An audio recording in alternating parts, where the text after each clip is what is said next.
Don't forget, Biden was the one that prosecuted that lawsuit. You know that, right? Look, it's a long process. I appreciate that your administration had a constructive dialogue, and we were able to get it to some right. resolution. I would echo what Sergey said. I think the AI moment is one of the most transformative moments any of us have ever seen or will see in our lifetimes. So making sure the U.S. is at the forefront, and I think your administration is investing a lot. Already the AI action plan under your leadership, I think, is a great start, and we look forward to working together, and thanks for your leadership. Great job you're doing. Incredible, really, job. Lisa, how about you? Well, Mr. President, it's such an honor to be here, and the incredible work that your administration has done to support the semiconductor industry. We're building the brains behind all of the wonderful AI that's being built here. And I think the amount of acceleration that we've seen just in the few short months that the administration has been in place is really, we're so grateful for that support. And we had a wonderful event this afternoon with the First Lady's support of the AI education plan. So I think the main message is we are all in to make sure that America wins the AI race, and it's an honor to be here. Thank you very much. Great job you're doing, too. Amazing job, what you've done in a short period of time. Really amazing. And I see somebody down there, Bill, from Microsoft that has done a pretty good job, too. I'll tell you what, I had that stock. It was 28, and now it's about 500 and something. I don't know. It's, what a job you've done. Would you say a few words about your company? Absolutely, Mr. President. Thank you so much, obviously, for bringing us all together and the policies that you have put in place for the United States to lead.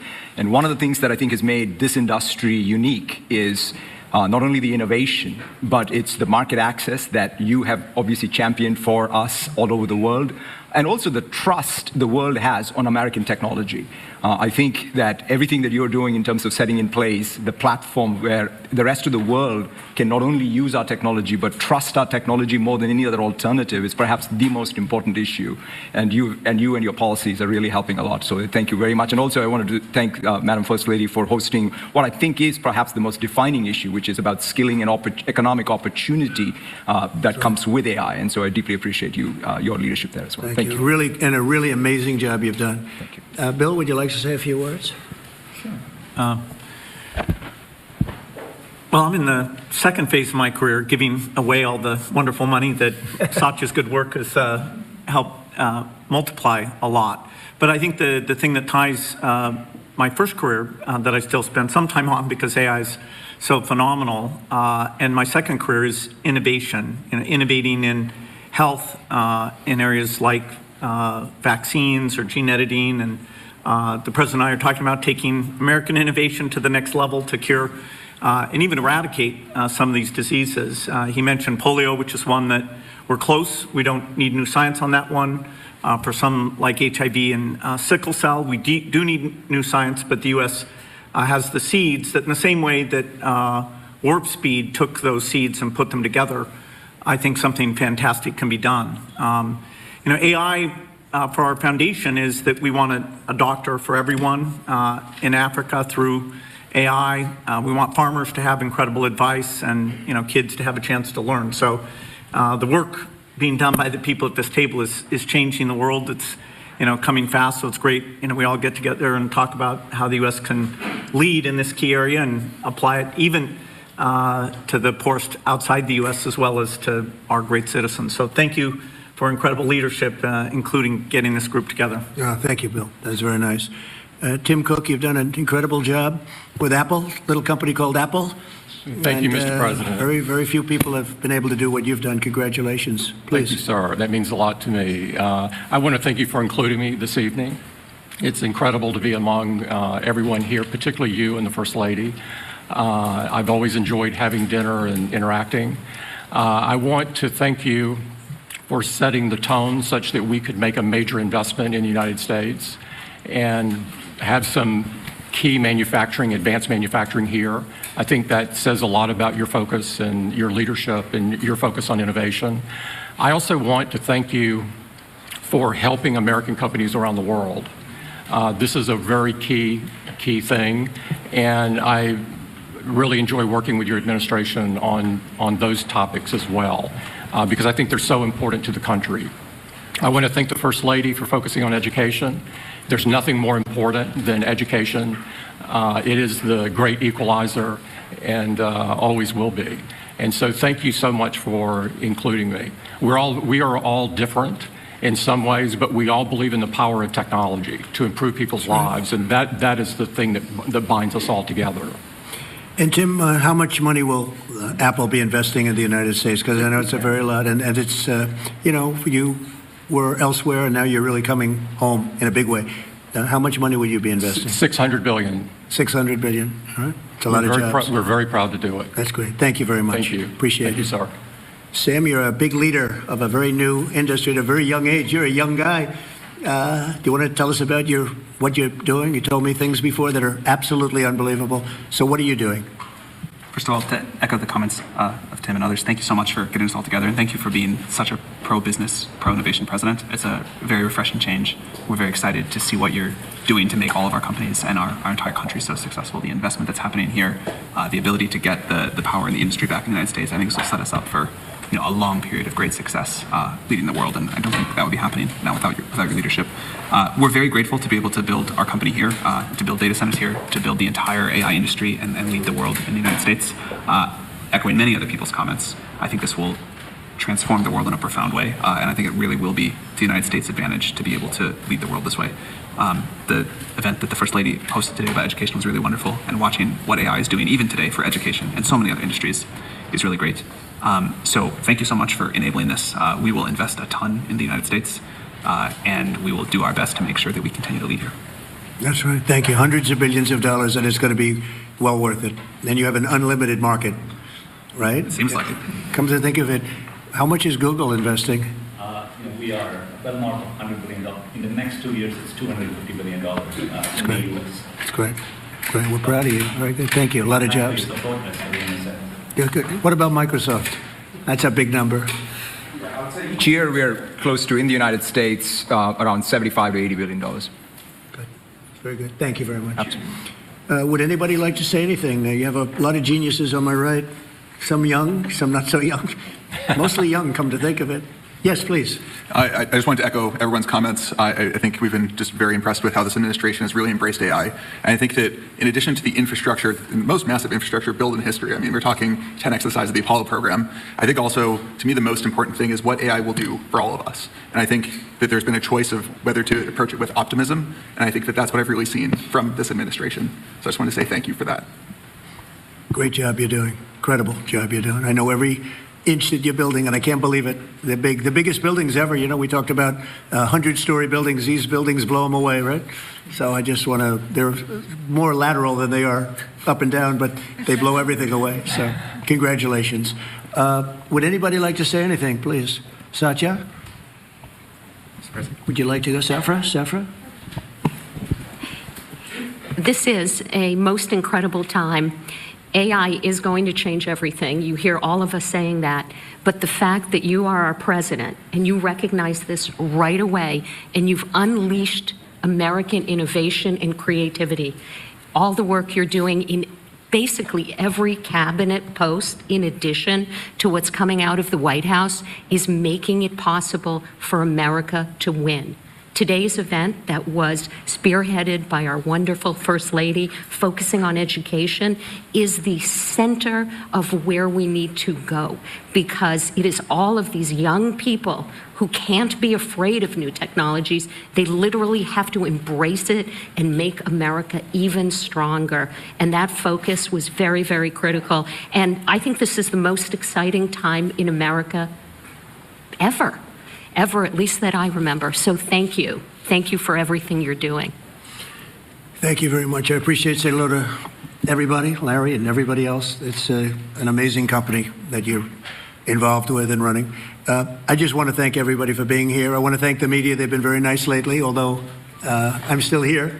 So we have to. They made a couple of bad predictions. So that was not good. I've never had that feeling before. I went to an event and people are coming up to me and saying, "You're still here." I said, "What do they mean by that? I didn't hear about this." But anyway, I do. The press has been great in terms of this industry, and they understand the importance of it. This is taking our country to a new level. We're leading the world. We're leading China, but we're leading the world by a lot, and we're leading it because of the people around the table, and all I can do is implement and make it a lot easier for you, and I'll be doing that 100%. So I just want to thank you all. Yes, did you have a question? Go ahead. Go ahead, please. Thank you, Mr. President. Tomorrow we have a jobs report coming out, the first since the BLS commissioner who you fired won't be there. A lot of people will be turning to you to see if you believe the data that's released. Can you commit to saying the data will be credible? The number, I don't know, they come out tomorrow, but the real numbers that I'm talking about are going to be whatever it is, but will be in a year from now when these monstrous, huge, beautiful places, they're palaces of genius. And when they start opening up, you're seeing, I think you'll see job numbers that are going to be absolutely incredible. Right now, it's a lot of construction numbers, but you're going to see job numbers like our country has never seen before. Thank you very much. Thank you, Mr. President. I have two questions for you. First, after your phone call with Ukrainian President Zelensky today, do you plan to speak with Russia's President Putin in the near future? What? If you will speak with President Putin in the near future. I will be, yeah, I will be. We're having a very good dialogue. I settled 7 wars. The one that I thought would be maybe one of the easiest, you know that feeling? You think one thing is going to be easier, turns out to be a little bit tougher. But the one that I thought would be an easier one because of my relationship with President Putin and with Ukraine and everything else, I thought it would be the Russia-Ukraine disaster, where this week 7,014 people were killed. Soldiers, in most cases soldiers, a few from Kiev, relatively few, but mostly soldiers, and they're being killed at levels that we haven't seen since World War II. And they're not American, they're not from any of the countries that some of you are from, but they're people, they're souls, and we'll get it done. But that's turned out to be the most difficult of the group. You know, I settled 3 wars. One was 31 years going. A lot of people killed, 10 million people. Another was 34, and another was 37 years it was going on. And people said, you can't settle them, and I settled them. This one turned out to be more difficult, but we'll get it. We're going to get it settled. Mr. President, Senator Bill Cassidy said effectively we're denying people vaccines. Do you have full confidence in what RFK Jr. is doing? Well, I didn't get to watch the hearings today, but he's a very good person. And he means very well, and he's got some little different ideas. I guarantee a lot of the people at this table like RFK Jr., and I do. But he's got a different take, and we want to listen to all of those takes. But I heard he did very well today. But it's not your standard. It's not your standard talk, I would say, and that has to do with medical and vaccines. But if you look at what's going on in the world with health, and look at this country also with regard to health, I like the fact that he's different. Okay. Thinking on semiconductor tariffs, sir, which you're considering imposing, and have you discussed that with any of the leaders? Yeah, I have. I've discussed it with the people here, chips and semiconductors, and we'll be putting tariffs on companies that aren't coming in. We'll be putting a tariff very shortly. You probably are hearing we'll be putting a fairly substantial tariff on, not that high, but fairly substantial tariff, with the understanding that if they come into the country, if they're coming in, building, planning to come in, there will not be a tariff. So if they're not coming in, there's a tariff, fairly substantial tariff. Well, I don't know if they're building here, and for the most part, I think they're building here. That's probably why they're here for the. But like I would say, Tim Cook would be in pretty good shape. No, please. Mr. President, are you urging or encouraging any candidates in the New York City mayor's race to drop out to clear the field? No, I don't like to see a communist become mayor, I will tell you that. And I don't think you can win unless you have one-on-one, because somehow he's gotten a little bit of a lead. I have no idea how that happened, but I'd prefer not to have a communist mayor of New York City. And, you know, that's what he is based on his policy, if you look at his statements in the past. So I would like to see 2 people drop out and have it be one-on-one. And I think that's a race that could be won. Yeah. Mr. President, you'll be heading to the UK in a few weeks. Yesterday, Nigel Farage was on Capitol Hill. He really was talking a lot about pushing back on censorship online. He was asking politicians like yourself, some of the people in this room, to really push back on that. How concerning is that to you? And Mr. Zuckerberg, if you don't mind answering, how concerning is that to you, the lack of freedom of speech online in the UK? You didn't think you'd get that question. He's looking at me saying, he's saying, how did I get that question? If you'd like to answer, free speech. Sorry, I actually wasn't paying attention. But there seems to be a crackdown. The British government seems to be cracking down on social media posts, people being arrested for tweets, social posts. Just wondering how concerning that is to you, Mr. President, and Mr. Zuckerberg. This is the beginning of your political career. No, it's not. I will just say that in terms of UK, strange things are happening over there. They are cracking down, and surprisingly so. And I've spoken to the Prime Minister, and let's see what happens. But it is a little bit different situation. I'm very surprised to see what's happening. And are you talking about the UK in particular, right? Yeah, I'm very surprised to see what's happening. Sad. It's not a good thing. Yeah, please. Mr. President, thank you. America is first in artificial intelligence, but what are your concerns in the alliance of axis of evil, China, Russia, and North Korea towards artificial intelligence, but also as military, sir? Well, I have no concerns. We have the most brilliant people at this table, and nobody's close. And I spoke to world leaders, and they admit privately, but they admit the biggest. They admit we have the smartest people, we have the greatest technology. They can copy, but they can't create like we can create. We have the smartest people in the world right at this table. So thank you for the question. Thank you very much, everybody. Thank you. Thank you very much. What's your reaction on Florida changing its vaccines? I'll comment on that later. Thank you very much.